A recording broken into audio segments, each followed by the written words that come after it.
ये बिहार में एसआईआर क्यों, ये सवाल पूछा जा रहा था कि अरे पार्टियों ने मांग की, नीरजा कह रही है उन्हें नहीं सुनाई दिया, आपको भी क्या सुनाई दिया? चुनाव से पहले एसआईआर क्यों? कि मतदाता सूची शुद्ध करना ईसी का दायित्व है। बहुत अच्छी बात है। तो ये एसएसआर जो हुआ था जनवरी में, जो खत्म हुआ, उसमें मतदाता सूची का शुद्धिकरण नहीं हो पाया था। बिल्कुल, इसका मतलब यही है। तो वो इसका मतलब पिछला, और जो पिछला चुनाव हुआ वो क्या था, वो एक सवाल हो गया। मुझे लगता है कि बेहद बचकाना, बेवकूफ़ाना और कड़ा शब्द है, फूहड़ किस्म का, मूर्खतापूर्ण ज्ञानेश कुमार जी का ये प्रेस कॉन्फ्रेंस था। मुझको लगता है कि इससे उनको बचना चाहिए था। नहीं, यहाँ पे वो जब कहते हैं मतदाता सूची शुद्ध करना इसी का दायित्व है, इसलिए बिहार के चुनाव से, तो महाराष्ट्र के चुनाव से पहले, हरियाणा के चुनाव से पहले, झारखंड के चुनाव से पहले, दिल्ली के चुनाव से पहले क्यों नहीं हुआ? इसका मतलब सारे चुनाव बेकार हैं। इसका क्या मतलब है? राष्ट्रपति शासन लगाइए, सारे चुनाव हटाइए, जितनी भी विधानसभाएं चुनी गई सबको बर्खास्त कीजिए। क्या मतलब है? मैं आपसे ये कह रहा हूं। दूसरी बड़ी बात, आप संवैधानिक पद पर बैठे हुए एक प्रमुख व्यक्ति हैं, दूसरा भी व्यक्ति संवैधानिक पद पर है।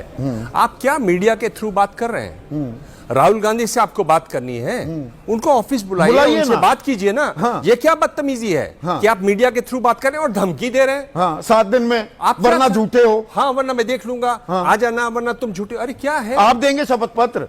एग्जैक्टली आपने कहा कि पीपीटी में उसने छेड़छाड़ की है राहुल गांधी ने। हाँ। आप शपथ पत्र देंगे इसका? और उसकी तफसील क्यों नहीं दी, उसकी डिटेलिंग क्यों नहीं दी? एग्जैक्टली, जब राहुल गांधी डिटेल दे रहे हैं। हाँ। आप दिखाइए ना कि चुनाव आयोग ये झूठ बोला, ये झूठ बोला, ये झूठ बोला। चुनाव आयोग ये कहता हम सुनते, हम रुकते रहते। बिल्कुल। और ये सीसीटीवी पर फुटेज पर आप देखिए, इन्होंने क्या कहा कोर्ट में, और कोर्ट में कब कहा? इसी साल कहा, 30 जून की बात कर रहा हूं। इन्होंने कहा कि हम नहीं दे सकते क्योंकि पता चलेगा कि किसने वोट डाला, और लोग फिर आके उनको हैरेस करेंगे। आज क्या कह रहे हैं? महिलाओं के नाम ले रहे हैं। अरे आप कहां जा रहे हैं? आप बहुओं, बेटियों, माताओं, अरे आप नहीं, उसके बाद एक और बात मैं ये कह रहा हूं संदीप, इसमें आप दोषी हैं। मैं दोषी? हाँ। क्यों? इसी जगह पर बैठकर, मैं गेस्ट था उस दिन, हम लोगों ने एक सीसीटीवी फुटेज दिखाया था। बिल्कुल दिखाया था, अनिल मसीह का सुप्रीम कोर्ट, चंडीगढ़ मेयर चुनाव में जो धांधली हुई, हमने खुलासा किया था, भंडाफोड़ किया था, सुप्रीम कोर्ट में देखा गया था जी। वरना तो कह देते।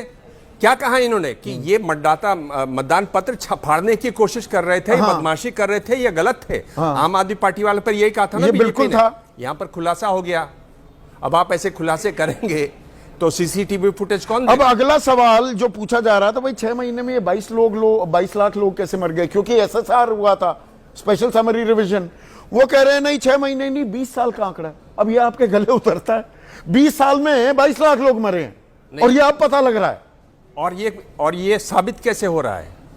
ये आप कैसे अपने पर, ये मतलब ये जो जवाब दे रहे हैं उसका, उस पर क्या कह रहे हैं कि सरपंच बैठे हुए थे वहां पर, हमारा बीएलओ बैठे हुआ था वहां पर। अरे ये कौन लोग हैं ये? सरपंच नॉर्मली रूलिंग पार्टी की तरफ रहते हैं। हाँ। कौन लोग हैं? एक अध्यापक रहता है, कोई जो बीएलओ बन जाते हैं, या कोई वरिष्ठ वहां पर और जो काम करने वाले, नहीं है कि हमने बीएलए को जानकारी दे दी, अरे बस आपकी जिम्मेदारी खत्म हो गई। मैं सीधा सवाल कर रहा हूं, आरोप लगा रहा हूं, या तो आपके अंदर शर्म कम है या सब्र कम है।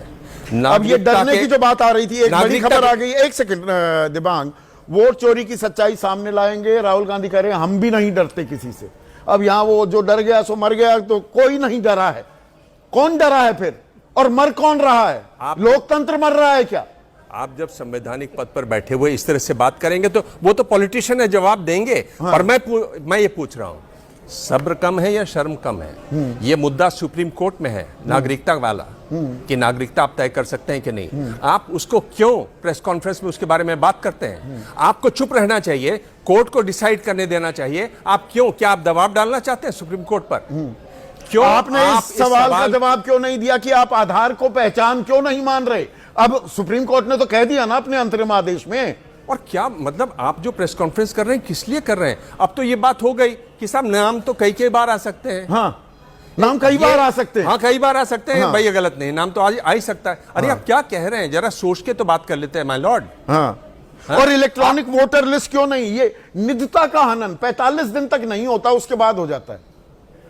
इस पर सीसीटीवी फुटेज पर ये जो इलेक्ट्रॉनिक, उनसे सवाल पूछा गया कि आपके पास ये आपने अपनी वेबसाइट पर डाला हुआ था, इलेक्ट्रॉनिक वाला, और आपने जब जैसे राहुल गांधी ने खुलासा किया, आपने उसके बाद वो अपने वेबसाइट से हटा लिया। जब आप कुछ चीज हटाते हैं दूसरा डालते हैं, आप क्या छुपाना चाहते हैं? और नहीं, ये इसका मतलब हलफनामा कोई सब चीज़ कुछ है, है, कोई सब चीज़ कुछ है, हलफनामा ही सच का आधार है, तो इन हलफनामों का क्या? ये समाजवादी पार्टी के मैं हलफनामे सामने दिखा रहा हूं। मैं तो कह रहा हूं कि समाजवादी पार्टी को प्रेस कॉन्फ्रेंस करके कहना चाहिए कि आदमी झूठ बोल रहा है। हाँ। क्योंकि उसने साफ कहा कि समाजवादी पार्टी ने ऐसा कोई हलफनामा हमें ये नहीं सामने दिया। मैं दिखा रहा हूं, इसीलिए बिल्कुल हलफनामा है इधर। हाँ। तो अगर आप इतना साफ साफ झूठ बोलेंगे, हाँ, तो आपको क्या अपने ये मैं पढ़ भी देता हूं ताकि सनद रहे। मैं शपथ करता भोला शंकर पुत्र विद्या गौतम निवासी बहेड़ा तहसील कुंडा, शपथ देकर मैं ये कह रहा हूं कि 24 यहां पर नाम गलत जोड़े गए। अगर आप अपने संवैधानिक पद पर बैठकर सार्वजनिक रूप से प्रेस के आगे झूठ बोलते हैं, तो क्या आपको अपने पद पर बने रहने का अधिकार है? आपको इस्तीफा नहीं दे देना चाहिए?